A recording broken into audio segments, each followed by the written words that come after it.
UP के बारे में कहा जाता था कि जहां से टूटी सड़कें शुरू हो जाए समझो यूपी आ गया। भारी बारिश और जल भराव के बाद हुए गड्ढों में हादसे और लोगों की दर्दनाक मौत की खबरें यूपी में आम थी, लेकिन अब तस्वीर पूरी तरह बदल चुकी है। आज उत्तर प्रदेश देश का सबसे ज्यादा एक्सप्रेसवे वाला राज्य और भारत की नई कनेक्टिविटी कैपिटल बन चुका है। देश के कुल एक्सप्रेसवे नेटवर्क का लगभग 60% हिस्सा अकेले यूपी में मौजूद है। यानी जो राज्य कभी दूरी और धीमी कनेक्टिविटी के लिए जाना जाता था, वही आज हाई स्पीड इंफ्रास्ट्रक्चर का सबसे बड़ा मॉडल बन चुका है।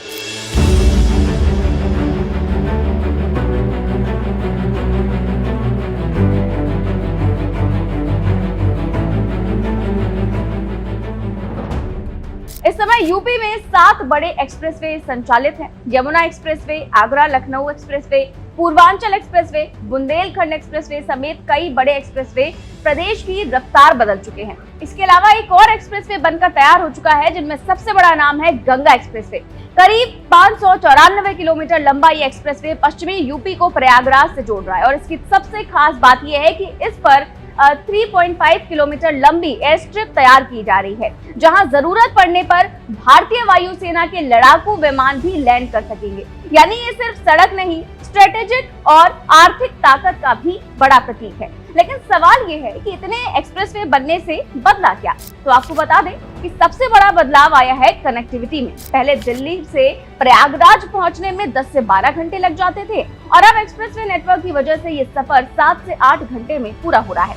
लखनऊ से गाजीपुर का सफर जो पहले 6 से 7 घंटे का था, पूर्वांचल एक्सप्रेसवे बनने के बाद करीब 3.5 से 4 घंटे में पूरा हो रहा है। बुंदेलखंड जैसे इलाकों में जहां पहले बेहतर सड़क कनेक्टिविटी बड़ी चुनौती थी, आज वही इलाके सीधे हाई स्पीड नेटवर्क से जुड़ चुके हैं। यूपी का एक्सप्रेसवे नेटवर्क अब दिल्ली, एनसीआर, बिहार, मध्य प्रदेश और पूर्वी भारत तक सीमलेस कनेक्टिविटी दे रहा है। यानी कि यूपी अब सिर्फ एक राज्य नहीं बल्कि पूरे नॉर्थ इंडिया का ट्रांजिट और लॉजिस्टिक हब बनता जा रहा है और इसका असर अब सीधे अर्थव्यवस्था पर दिखाई दे रहा है। यूपी सरकार के मुताबिक बेहतर इंफ्रास्ट्रक्चर और एक्सप्रेसवे नेटवर्क की वजह से राज्य को लाखों करोड़ रुपए के निवेश प्रस्ताव मिले हैं। ग्लोबल इन्वेस्टर समिट 2023 में यूपी को करीब 40 लाख करोड़ रुपए से ज्यादा के निवेश प्रस्ताव मिले थे। इनमें सबसे बड़ी संख्या उन प्रोजेक्ट्स की थी जो एक्सप्रेसवे कॉरिडोर के आसपास विकसित हो रहे हैं। वहीं यमुना एक्सप्रेसवे के आसपास इलेक्ट्रॉनिक्स, डेटा सेंटर और मैन्युफैक्चरिंग सेक्टर तेजी से बढ़ रहा है।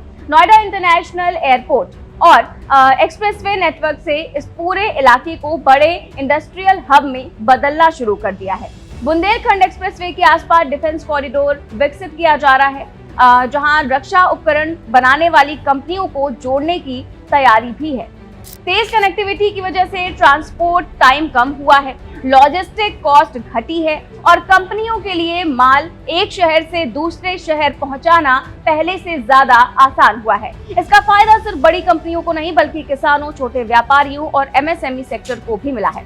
अब फल, सब्जियां, डेयरी और छोटे उद्योगों के उत्पाद तेजी से बड़े बाजारों तक पहुंच पा रहे हैं। यानी सड़कें सिर्फ दूरी नहीं घटा रही, कमाई के नए रास्ते भी खोल रही हैं। और असर सिर्फ व्यापार तक सीमित नहीं है, पर्यटन को भी एक्सप्रेसवे नेटवर्क ने नई रफ्तार दी है। अयोध्या, काशी, मथुरा, वृंदावन और आगरा जैसे धार्मिक और ऐतिहासिक शहरों तक पहुंच अब पहले से कहीं ज्यादा आसान हो गई है। उत्तर प्रदेश सरकार के आंकड़ों के मुताबिक 2024 में यूपी में 65 करोड़ से ज्यादा पर्यटक पहुंचे। वहीं 2025 में 137 करोड़ से ज्यादा पर्यटक यूपी आए। बेहतर सड़कों और तेज कनेक्टिविटी की वजह से होटल, होम स्टे, ट्रैवल और लोकल बिजनेस को सीधा फायदा मिल रहा है। यानी कि एक्सप्रेसवे यूपी की नई अर्थव्यवस्था की लाइफलाइन बन चुके हैं। जहां पहले दूरी विकास में रुकावट थी, आज वही दूरी हाई स्पीड विकास में बदल रही है। और यही वजह है कि आज उत्तर प्रदेश सिर्फ आबादी में नहीं बल्कि इंफ्रास्ट्रक्चर, निवेश और कनेक्टिविटी में भी देश का सबसे बड़ा मॉडल बनता जा रहा है।